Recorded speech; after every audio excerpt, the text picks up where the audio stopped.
Good morning po sa lahat. Muli, pinapakilala ko po ang paminta, puno ng paminta na pinaparami namin para pagkakitaan taon-taon. Gaya po nito,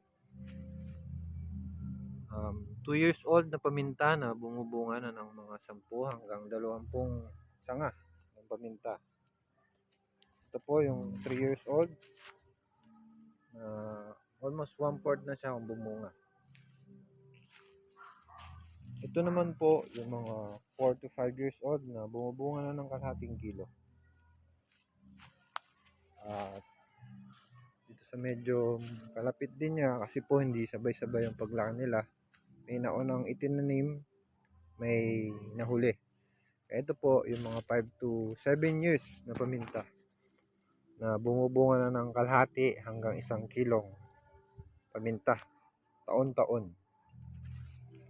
Yung mga kape din kami nakasama at guyabano na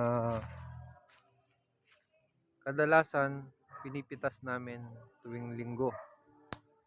Nagiging katulong na rin namin para kumita, pambayad sa mga pagpapalinis ng lupa.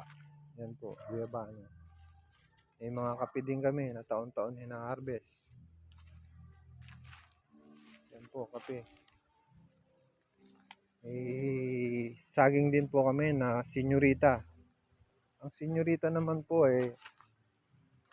pwede nyong ihalo sa paminta dahil hindi po sila magkalaban pagdating sa sustansya ng lupa.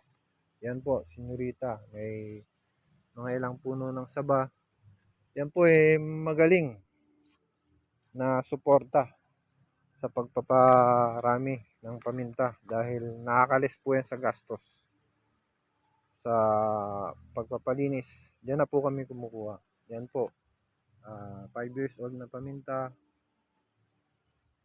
na bumubunga na ng kalahati hanggang 1 kilo.